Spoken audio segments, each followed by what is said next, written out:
we're going live. There we go. Just knock this thing off. Okay. Turn on the floor. There you go. There we go. All right. Hello, ladies and gentlemen. What's up, y'all? Brian J's Nerd Talk. We're live. I'm live with my friend Nerd Steve. Talk. How you all doing? Look, computer froze. Your That's computer nice. That's funny. Look, Technical difficulties. Technical difficulties. Wi-Fi sucks. Yeah. It's the Walmart connection. That's Action Burger's Wi-Fi, but yeah.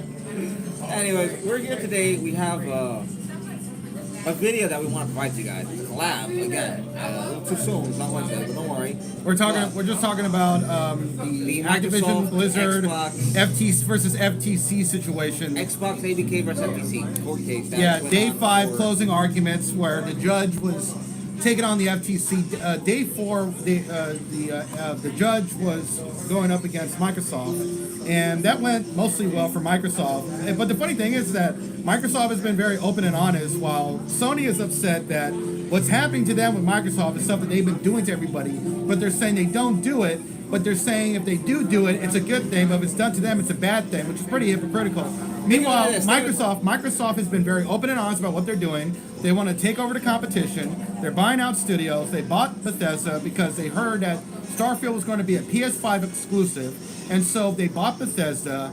And Microsoft's been very open and honest about their position, what they've been trying to do. And the judge appreciates the honesty under oath that Sony is not doing at all. It's not just that they bought Bethesda. They went a step further and said, oh, you're going to get other exclusives from companies associated with ZeniMax. We'll just buy ZeniMax as a whole. And they bought up a lot of different studios too. And Microsoft's just been pretty open about their whole position, about their plans. What they plan to do, wanting to dominate, what they want to dominate the market, of course. And you know, when Matt Booty's email that was supposed to be scandalous got revealed in 2019, he was very open and honest about how he felt back then and how he feels might be different. But the focus for Microsoft is that, yeah, they want to be a competitor, even though they're in third place in terms of console sales. They want to dominate the market for the most part, as well as sharing with other companies. And that's one thing Judge noticed is that if Sony gets their way, then Call of Duty is only going to be on 3 platforms. But if Microsoft wins, Call of Duty is going to be on 11 platforms, including Nintendo. Wasn't it 12? No, it was like 11. But including Nintendo, including Sony. But that was the funny part about this is that Nintendo, who was very skittish of Microsoft 10 years ago, it actually appreciates that Call of Duty is going to finally be on their platform because of Microsoft. So if Microsoft ever buys Nintendo, that would be catastrophic for Sony. That would be worse than what's going on right now.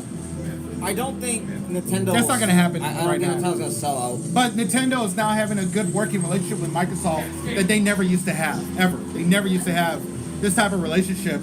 And they know that Sony controls too much of the gaming market in Japan, and Nintendo is technically, in terms of sales, the #1 company.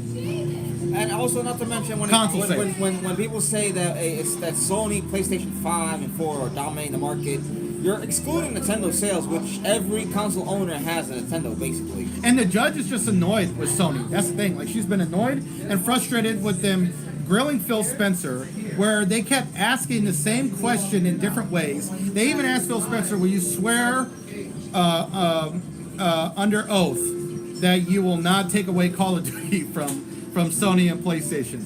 And then Phil Spencer says yes, and then Sony's like, well, the FTC is like, will you swear under oath right now on a Bible? And Phil Spencer's like, yeah, sure, I'll swear on a Bible, absolutely.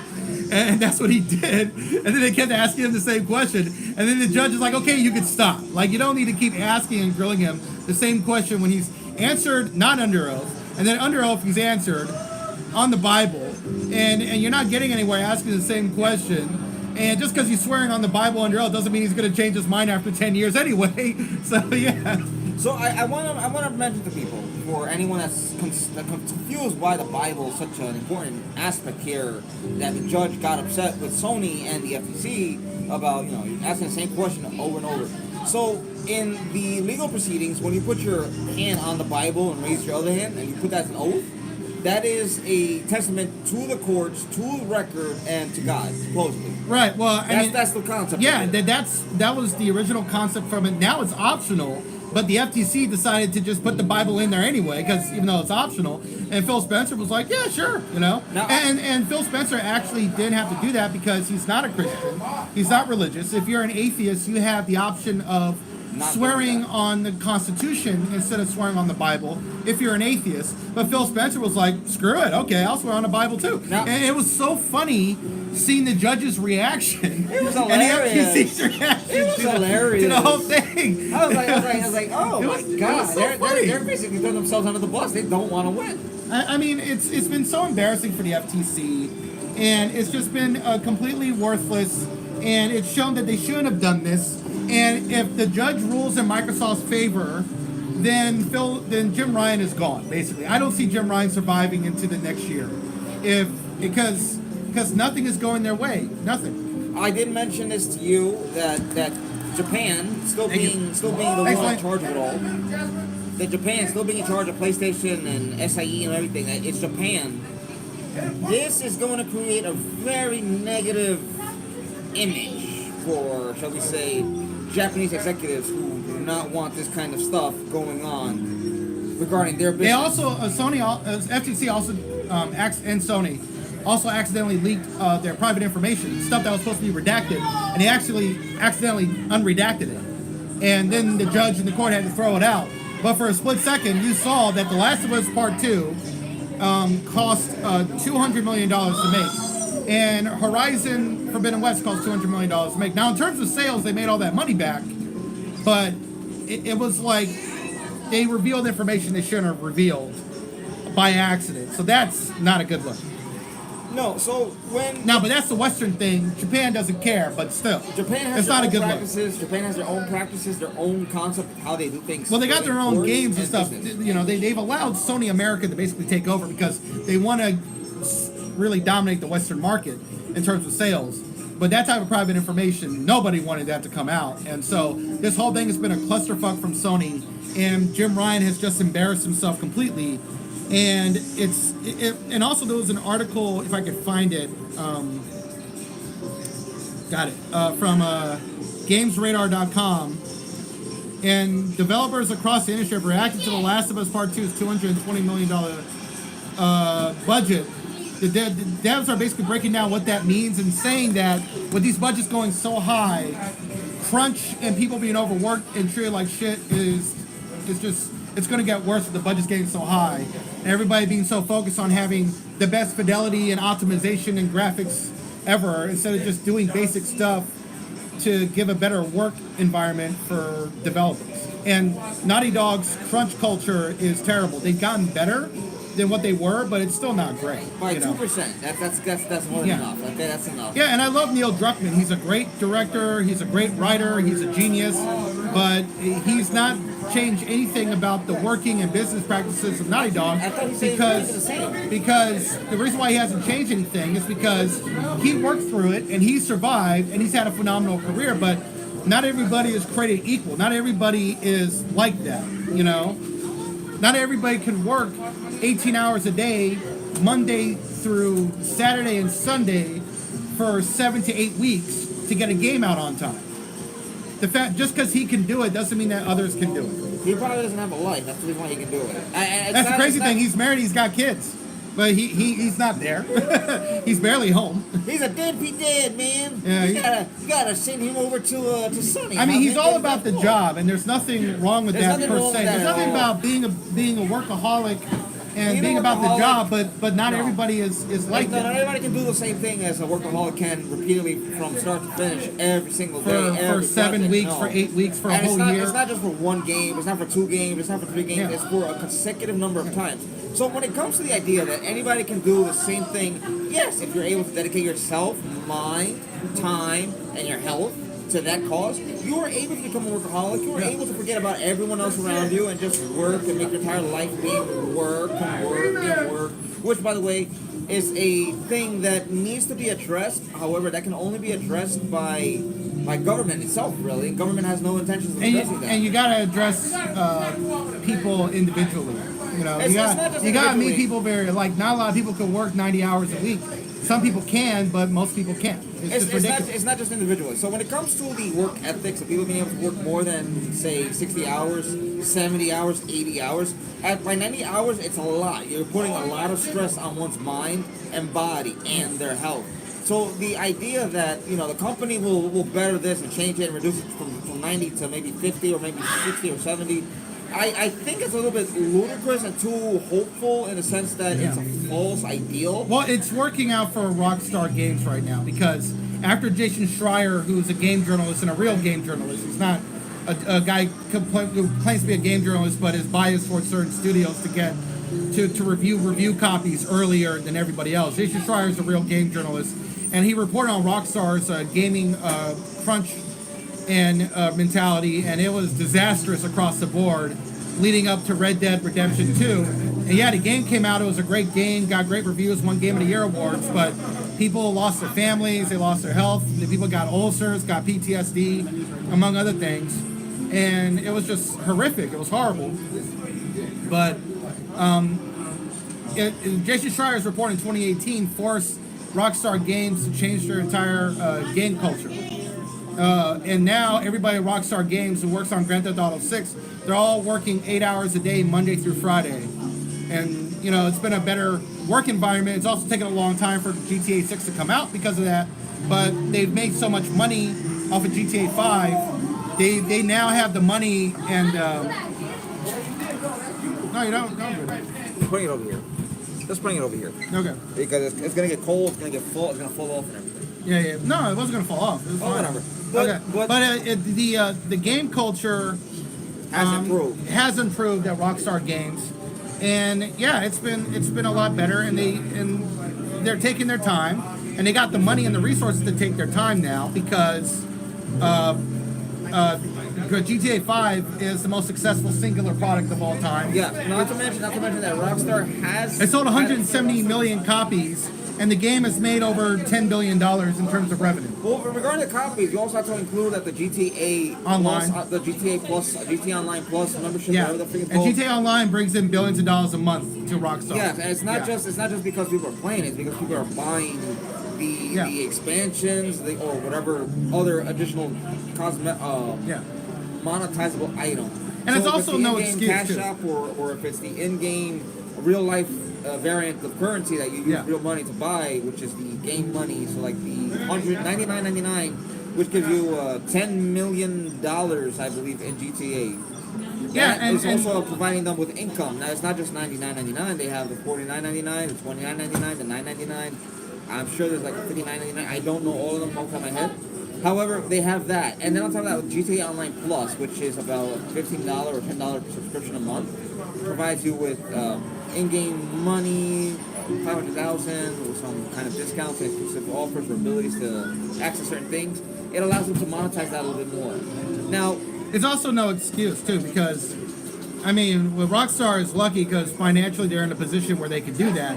But game developers and people in tech gotta unionize. If you have a union, the hours could be better, and you get good medical insurance across the board, regardless if you're working for a certain studio or not.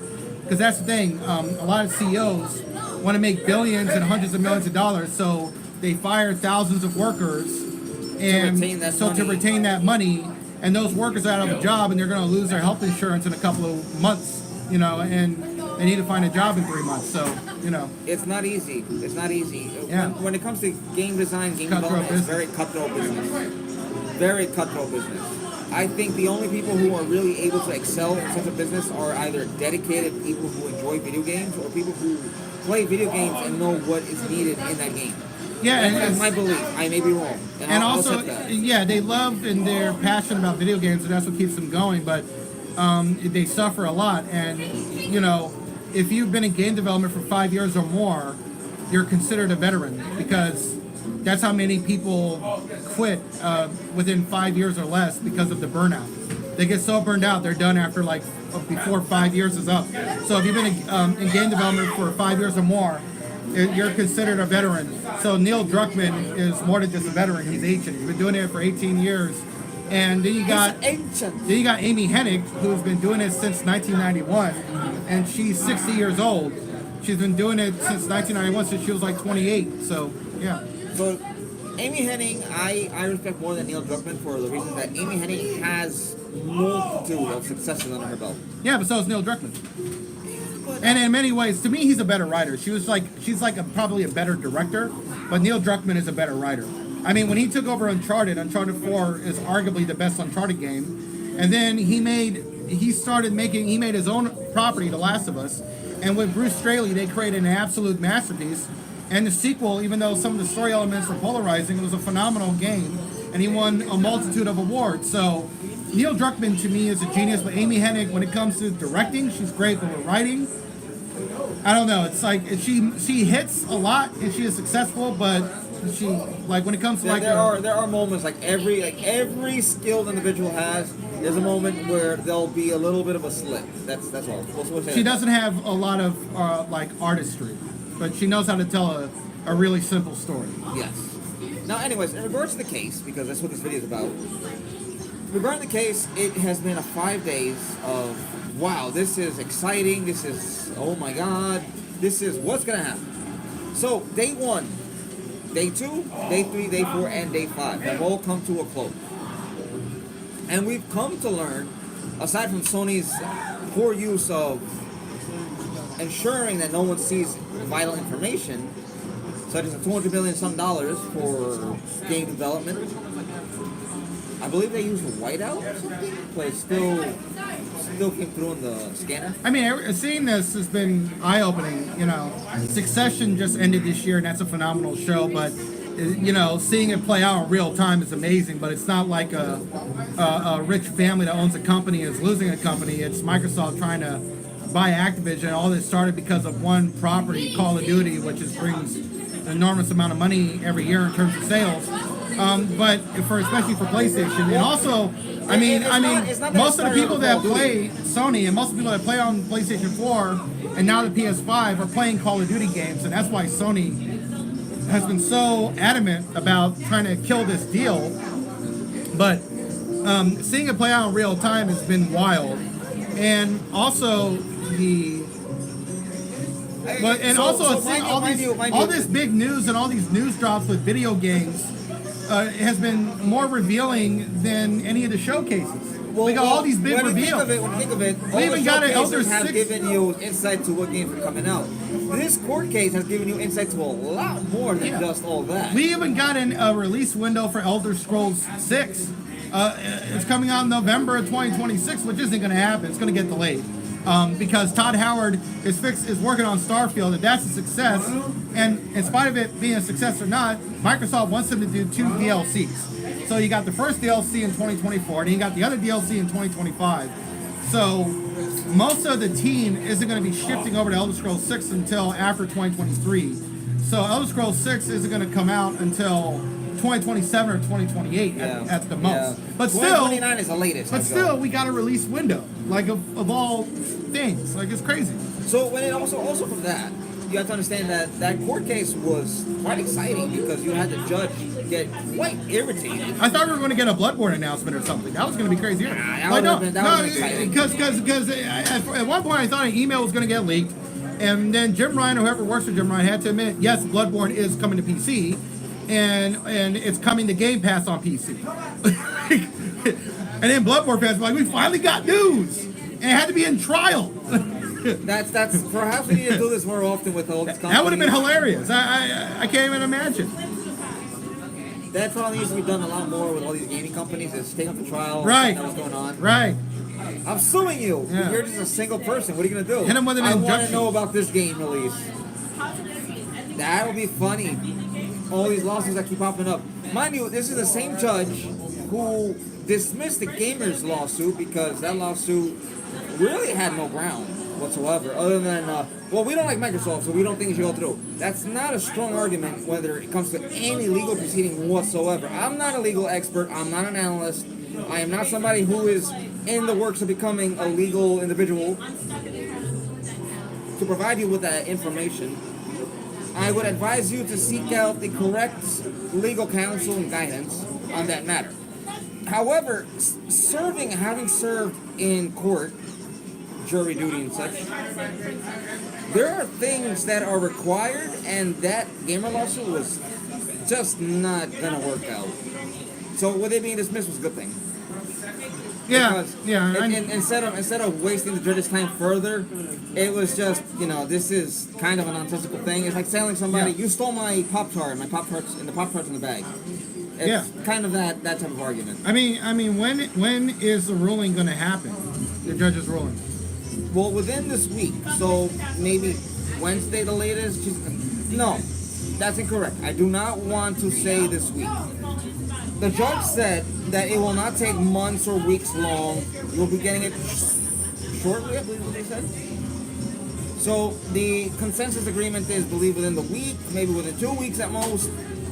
However, I'm not able to say that definitively, and I will not state that it is going to be coming out Tuesday or anything, or Wednesday, because it may take a little bit more time than that.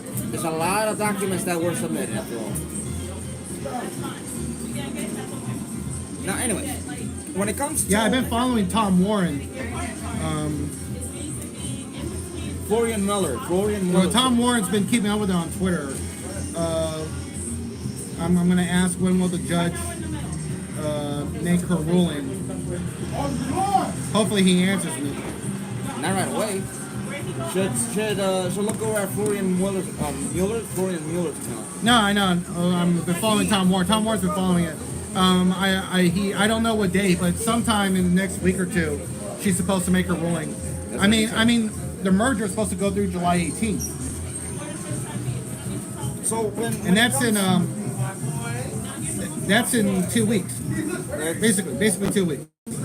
That's gonna be a Tuesday. Yeah, that'll be a Tuesday. Third Tuesday. Yeah. And regardless of how it goes, I'm in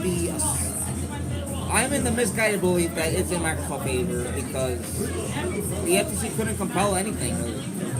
They couldn't prove anything. Well, they proved that Microsoft wants to dominate the field, but Microsoft was very honest about that. And Sony has been doing worse to Microsoft and other companies than what Microsoft wants to do. The fact that, and also the judge was pointing out, this Call of Duty is going to be on more platforms now. So your argument that this is bad for consumers is objectively not true. This is just not great for Sony. So, and that's what she was pressing the FTC on. It's like, you're not here to defend consumers, you're here to defend Sony. Mind you, That's why you're doing all this. the FTC mentioned You don't Sony- care about consumers. If you did, Sony wouldn't be doing the things that it's accusing Microsoft of doing, Nope. which is really it's hypocritical. That's what the judge was pointing out, And understand and that's this. why she got sick of them after like 5 days. Understand this. The FTC mentioned Sony. She was sick of them on the way third day. more times. She was sick of them on the second day, much less the fifth. The FTC mentioned Sony by name, word spoken more times, way more times than the word or the use of the word consumers came up. Consumers came up, what, 7, 9 times? Sony was around 20, 50 something. I will not say that as a definitive answer. I would advise you to go look into that. I've been looking for it. I'm not able to find it, unfortunately. Google is not your best friend when it comes to finding specific information. They reroute you to journalistic news, which is anything but news. What do you find? I'm trying to figure out when she's gonna. Oh, it's within 2 weeks. Within 2 weeks. Yeah, within 2 weeks, but I want to know what day it is. You're not gonna know. You're not gonna know. There's no way to know ahead of time what the judge is gonna do. Anyways, this case has been the most entertaining thing. I know a lot of people are sick and tired of it. I am too, to be honest, because all the videos that come up on YouTube from people that I watch, that I follow, who are either for Xbox or for Sony, for Steam, mention it so many times, it's annoying. I'm not sure where a lot of PlayStation fans are getting their information from, where they believe that the FTC won against Microsoft. That is anything but accurate. If anything, the FTC was humiliated. And Yeah, Sony- I mean, and their best argument was also Microsoft keeping Sony from making Starfield only a PS5 exclusive, and that's why Microsoft bought ZeniMax and Bethesda to make Starfield Xbox exclusive. But the thing is, Sony was going to make it a PS5 exclusive.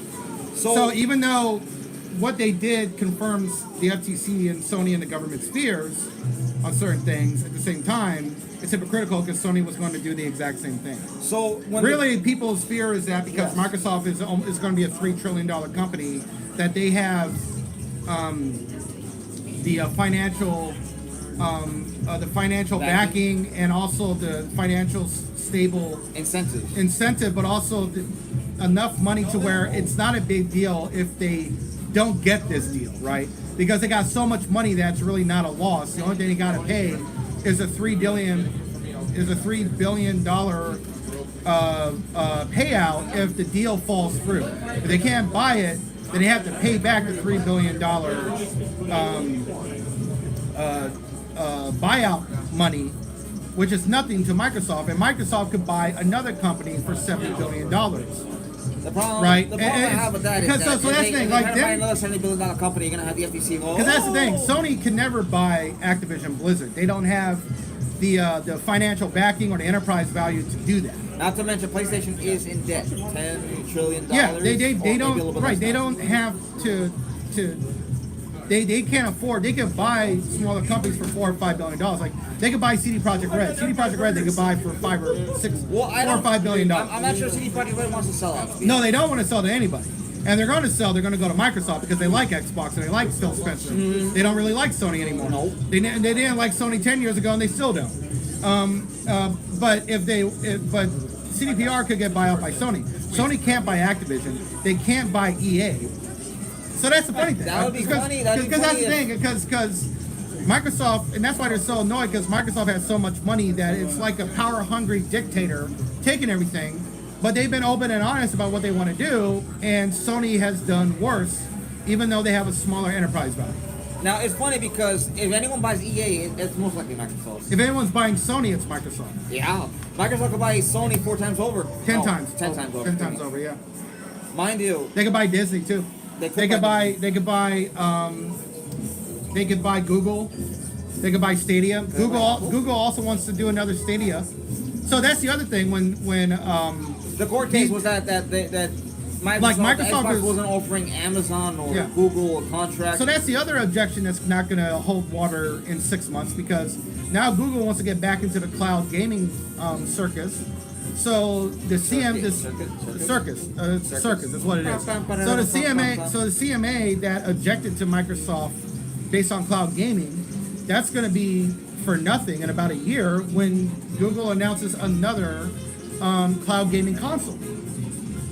Mind you, Google has the financial backing to do it. They just don't want to. No, they just don't know what they're doing, and if they don't, if the problem with Google and Stadia, with Google in general, is they're not successful at something, they give up immediately. If something is not going well, they just shut it down. Yeah, Google has a good search engine. That we'll be honest about that. You can find almost a lot of stuff, almost anything.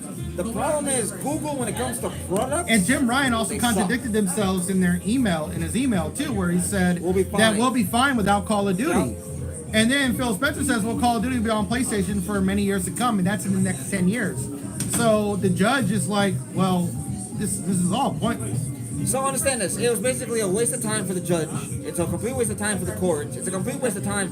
No, it's a complete waste of taxpayer money, really. The FTC decided to say, we're going to waste every citizen's single penny dollar, whatever. And also was pointed out that 62% of PlayStation players don't even play Call of Duty.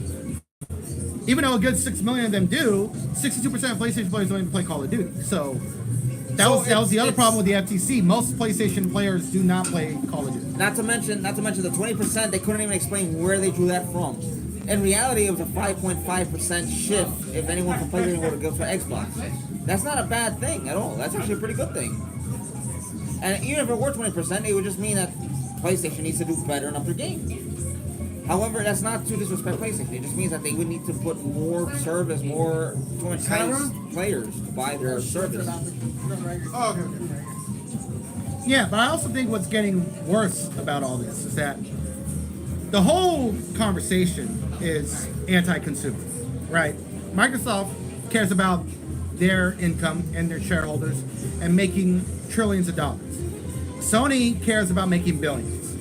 all this is anti-consumer, and what is getting lost in this whole conversation is that these companies should not be getting bigger, but they're getting bigger, and they're controlling everything. And so, for smaller studios to even survive, they have to work for these studios. And it's this. I mean, capitalism in the free market is just gone. It's just really. I mean, I'm looking at It's these corporatism now. It's what it is. It's like, as much as I love Cyberpunk 2077, the whole fear of corporation is so, it's out of date because it's very 1980s. Corporation has taken everything over.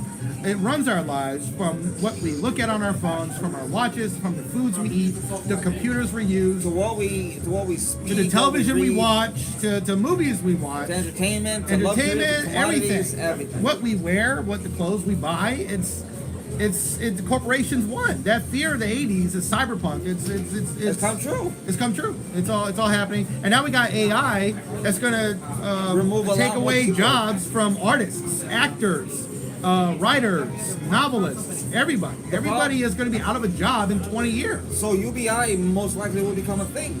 But that's a conversation for another time. And AI is already getting better. That's the thing. Like, it's starting off rough, but it's adapting. It's evolving. It's just getting better. And it's getting better at a fast rate. Ladies and gentlemen, be warned, Terminator movies was a prophecy. Yeah. Skynet will rise. Yeah. And it's just an AI algorithm. It's just a chat GPT. It's just first it's taking away creatives, and it's just going to take everything else. So, ladies and gentlemen, we're going to end it there because we're Yeah. going to do a video about AI, chatbot, ChatGPT, and all that other stuff. Yeah, but another we time. just want to talk about the Microsoft thing and everything that happened on day 5. I'm not sitting here wanting Microsoft to win, but when you make a shitty argument, you get what you deserve. I mean, it's like, I don't want Microsoft and tech companies to control everything, but at the same time, the FTC fumbled the bag. So if the judge rules in Microsoft's favor, then no shit. If she doesn't, then I'll be surprised. Well, because she has enough awareness to know that either side this is fucking terrible. It's like either side is bad consumer. No matter how you look at it, as much as we don't want Microsoft to own a lot of stuff, them owning it comes with a pro, but it's also a con. You have to decide which is which. The pros are, well, all of these IPs that were forgotten about for so long now have a chance to be touched again, be brought back to life. What Sony needs to do... The con would be that, all of this is going to belong to one specific company, that is Xbox, Microsoft Xbox. What Sony needs to do is get rid of Jim Ryan, because Jim Ryan, slowly but surely, especially in the last 12 months to 18 months, is that who's the CEO of Sony, if nobody knows. Jim Ryan is the CEO of Sony. But he is turning Sony into a microtransaction hell. And so every game, every studio that is an expert on single-player games are all moving to microtransactions and multiplayer games to get as much money out of you as possible for greedy microtransactions. And it's going to lead to a massive bankruptcy to these gaming studios because people are going to stop buying it. They're going to stop buying the games. They're going to stop buying the microtransactions because people are going to get burnt out. Because when you do a certain formula to death, people are going to get tired of it and it's going to burn out. And what we're going to see in this decade is gaming going bankrupt like the 1980s. And gaming will survive, but a lot of these studios are going to be fucked. And so if Sony wants to avoid a catastrophic money loss, they got to get rid of Jim Ryan and do a very smart pivot away from this multiplayer stuff, with a few exceptions. Some studios could do it, but most of these studios that work under Sony need to make single player games, and whoever is good at multiplayer, let them do the microtransactions, but not to the 10th degree, because gaming is going to be fucked. Sony edition. And then we're not going to get a lot of games in the long run for like a couple of years. It's going to be like a year or two of a dry spell. It's just going to be crazy. The issue is that Microsoft does allow for microtransactions. However, their microtransactions are more so, you don't really need to get them, but they're just enticing. Yeah. The problem is that a lot of these game studios are being told they need to go towards the direction of microtransactions because they're doing it with Naughty Dog. They're doing it with Santa Monica Studios. Bungie is coming out with Marathon. I haven't seen Marathon since I was a kid. Marathon was their only success, but most people never played it in the 90s. They're bringing that back on PlayStation 5 and eventually PC, and that game is having all the multiplayer maps and all the microtransactions, everything that Destiny 2 fans who play PvP want, but they're not getting because Bungie is making Destiny 2 PvE with PvP being secondary. So they're just putting all the PvP stuff into Marathon. What are you gonna? And it's like, and you know what? Let Bungie do that. But these other studios don't need to do that. No, but anyway, that's what we believe. That's what our thoughts. And that's what we're talking That's about. what we're talking That's about. what we're finishing That's off. what we're finishing on. That's our closing argument. That's the closing argument. And on top of it all, before we start parroting each other, one thing to keep an eye out is... One thing to keep an eye out is the fact... is the One thing to keep an eye out is the fact that this is not over. This is just the beginning. Yeah. And this is only the beginning because of two things. Exclusivity and greed. PlayStation. And greed. And, well, that's and three, greed. Yeah, greed. Because Microsoft at least has enough wherewithal to not make all their studios do microtransactions. Like the studio that came out with Wulong, they're not making them do a multiplayer game. That studio makes Souls-like games, even though they were the studio that were making competitive, tough games before From Software created the Souls genre. Microsoft is not making that studio do something it doesn't want to do. You know, it's... Yeah, and Microsoft got their multiplayer games. They wanted Halo to be what Bungie's Destiny 2 is, but because they didn't mismanagement and not being hands-on and 343 using a game engine that's 25 years old that has a lot of broken game depth, a lot of issues. Halo Infinite has been a disaster. It's gotten better, but no one's playing it. Season 4 is great, but no one's playing it. I deleted it like 2 weeks ago. I said, you know what? It's just ain't enough space. I'll download it and try it out. I re-downloaded Starfield. I'll buy it if it's good. If it's good, when I play the game, if it's good, I'll buy it. Yeah, I'll try it out like Monday or Tuesday. I'll re-download it and see what's up. But I just want to see what Season 4 is all about. I want to try out Forge, these maps. It's just Infection. Yeah, but I want to try out the new maps in Forge. I haven't tried out Forge yet, so I just want to see what that's like. But the problem is that not a whole lot of people are playing, and we had a good time playing Halo Infinite the first 2 months because we were playing with our friends. But the game is broken, and so our friend Brendan stopped playing. And Tariq stopped playing, and then I stopped playing because I went on to play Elden Ring. I stopped playing because I decided, you know what? I was like, I just played Elden Ring. Have you played Elden Ring yet? I'm saving up money to buy it right now. I'm almost there. You gotta play the game, dude. It's just incredible. I will. I'm not sure if I'm Are you gonna play it on Microsoft? I don't know if I'm gonna buy it on the PlayStation or the Xbox yet. Well, if you play it on the Xbox, I can help you out. I have a very powerful character. Okay. Yeah, I can help you. Yeah. I can help you. Me, whatever boss you're stuck in, I can just kill the boss. So just let me know. All right, no. And I grind to like I could get millions of runes and give you millions of runes so you can level up. So yeah. I might go with the Arturia build. Yeah. If anyone's not familiar with who Arturia Pendragon is, Fate series, Type Moon. Oof. Yeah. Excalibur. Yeah. And you will need help with Millennia because she is ridiculous. Melania. Melania. Like she.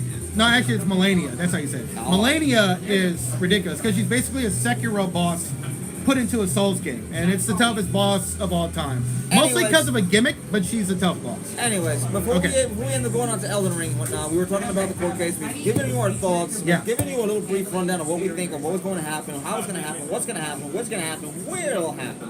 All right. How did you do that with one brother there? Easy. There you go. That's all right, you so need. we'll talk to you guys later. Live long and prosper. This is Brian J's Nerd Talk, and this is Steve Stoltz and Nerd Talk. May the force be with you, and I don't mean from the Disney perspective. All right. See ya. Have a good one, guys.